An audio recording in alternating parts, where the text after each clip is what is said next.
I'm a leader. Nada. Forward. Show it to me. Strong. Tomorrow I'm back and then I'm going to. I'm a leader. Nada. Forward. Show it to me. Strong.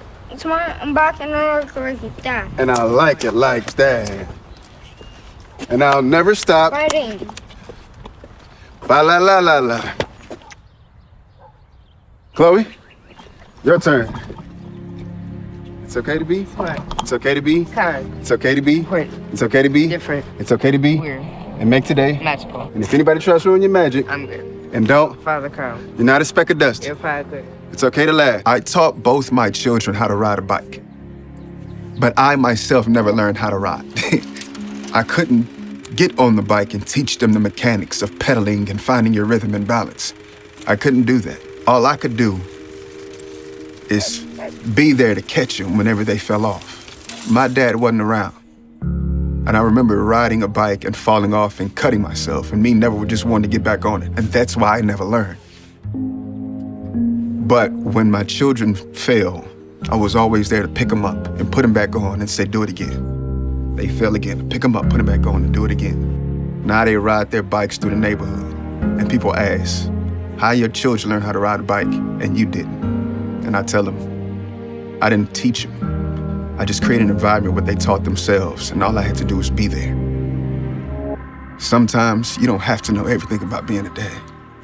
You just gotta be there.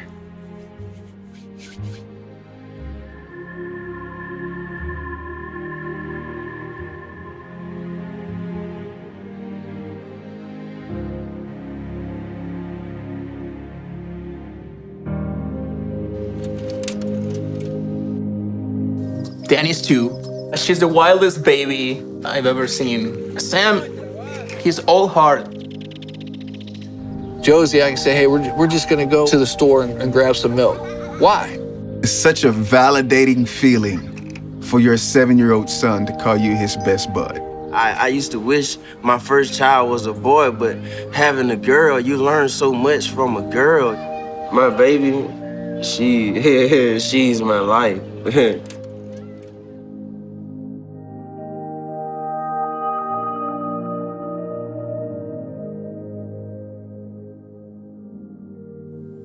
I remember when I got the news of the birth of my first daughter. And the first emotion that I had was, I was scared to death. Right. I couldn't get over the fear of people believing that I could not be a father. As a dad, you don't want to make mistakes, right? And so that confidence came to me over time. You know, I think it's interesting that one of the biggest misconceptions about fathers is that when they don't take an active role in their children's lives, that they're being willful and intentional about doing it. What I found in my work with dads is that if and when that's the case, oftentimes there are many barriers and obstacles that they end up facing. There's a cycle that happens to dads, and it starts with getting separated from their kids. And that can happen for a lot of different reasons. Maybe the mom is keeping him away, or maybe he's incarcerated. Maybe he suffers from some kind of addiction. But the longer that separation goes on, the harder and harder it gets for him to come back, because the cycle of that shame continues to build and build and build. My biggest fear in the middle of my addiction was that I would never be able to get over it and that my kids wouldn't have a father. I overdosed on heroin and I lived. And I started thinking, you know what? This isn't my story. I missed so much with my first child, you know, because of addiction and the situation with this mother. It doesn't get easier to stay away, but it really feels like it gets harder to come back, because you know there's going to be questions. You know, why weren't you there? What was going on? And really in those moments, no answer is going to be good enough. I get a little emotional, man, because like I said, it's a guilt that I kind of live with every day. You know, why do these kids have you all the time, Dad, and I don't? You know what I mean? So it's just, talking about is kind of bringing it, you know, to the surface.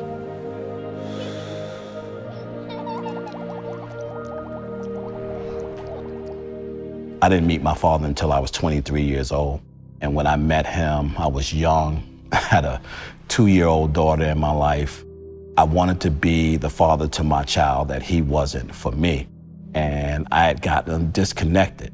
And so there was this day I come down to New York and I'm saying, I'm gonna go and see my daughter. I'm gonna be daddy riding in to the rescue. And I'm standing outside and I'm excited because they're coming downstairs and they're coming towards me, and I see my daughter coming out of the door. And they walked towards me and they walked right past me. And I was like, Yeah. either she didn't see me or she doesn't know me. Either way, they hurt. Both of them hurt. killed me. Yeah. I rode around Brooklyn, like trying to convince myself that I wasn't a bad person.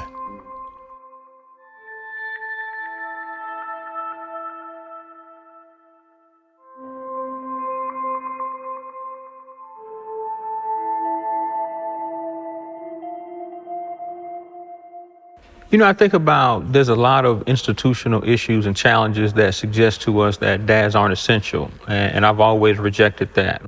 There's public policy that exists that requires dads to be disengaged in order for families to be eligible. I feel like it's such a broken system. I know men who have children and are paying child support for their children, but don't necessarily have visitation rights.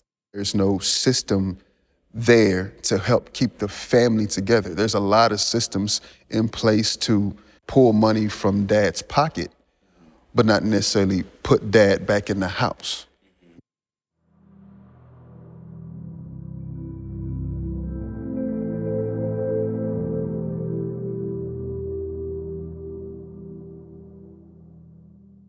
You know, I'm a social worker by trade, and I'll never forget working with kids in foster care when we would have to file termination of parental rights petitions. When a kid was in foster care for 15 out of 22 months, the social workers would have to file the termination petition to sever those parents' legal rights so that the child would be free to be adopted. And oftentimes, dads would never even know. So what happened was I found myself just doing my job and following policy. I was complicit in a system of oppression.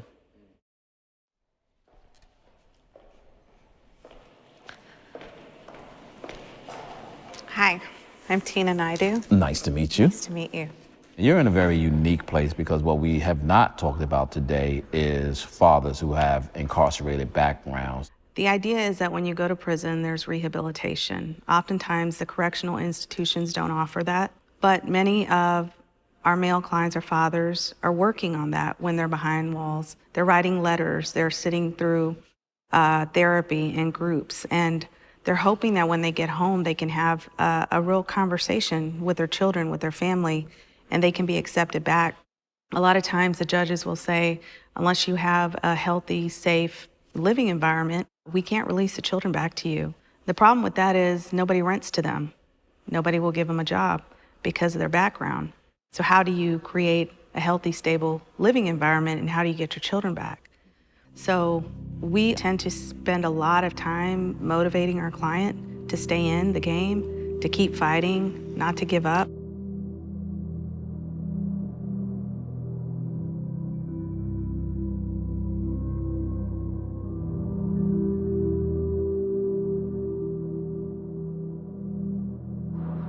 I was in prison and her mom had a heart attack.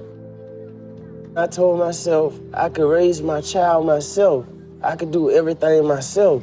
I'm gonna take custody of my daughter. We left the prison at 6 o'clock. I was in court by 9. And this lady walked in, she got on this long robe or whatever, and I told her the situation. She said, I don't know why no one would wanna take no one's daughter when the mother is deceased. You're seeking for another chance in the world, and I'm gonna give it to you. I made a lot of promises to myself I had to keep, and I came home to live for my purpose. And so far, since I've been home from prison, it's like walking into heaven. I got custody of my daughter. That's a beautiful picture, man. That's a beautiful picture. Ain't nothing like being a father in this world. When they learn something new and it just clicks in their brain, I just realized I could do this. And you can just see in their faces. It's such an incredible moment. It's those moments that are my favorite. There was a certain point in time where I just wasn't taking care of myself.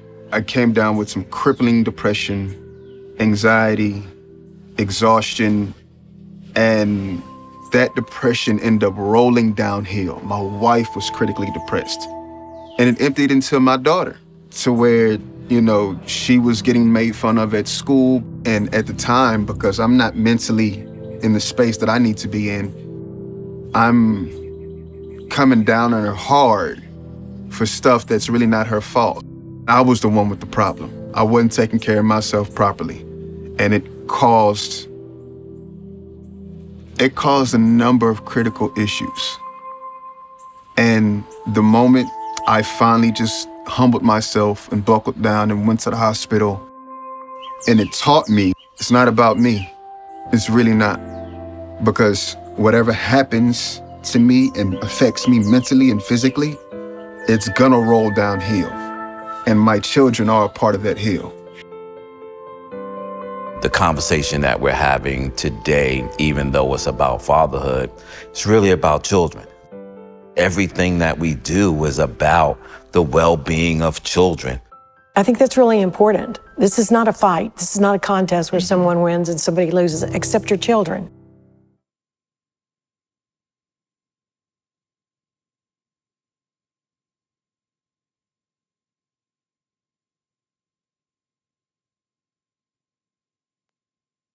I think the biggest misconception is that we're absent. My question is, where are you looking? Because everywhere I go, I see dads. You know, when I go to school, I see them. When I see them dropping off their kids in the morning, I see them. When I go to my kids' game, I see them. When I'm at the supermarket, I see them. They're all over the place. How are you missing us? So the question is, where do we go, right? Where do we go for help? Who do we ask when we're feeling vulnerable? The go-to has always been, you go to your own father, or you go to someone who serves as your father for information. You go to that model, right? But one of the things that I think that our dads need is affirmation. You're absolutely right, because fatherhood needs validation, you know? Because we're thinking, am I doing the right thing? Am I always questioning, am I being a good parent? Women have been, certainly are more notoriously connectors with each other, but men are not that good at it, is my perception. How do we help men in those natural resource spaces where they feel comfortable about asking for something that their manhood may or may not make them feel comfortable in asking for? As a dad, as a male, you know, sometimes you feel alone, and you're looking for. Sometimes I feel like you want to challenge yourself, not just for you, but for your children too. I'm a father of two, my husband, but you know, I'm learning, you know, every day. I believe that everybody on some level understands that fathers matter. If we can get past the emotion of how we've been hurt by a dad or by a man in our life who serves as a dad, I think we can find a way to create a bridge back to the hearts of our fathers.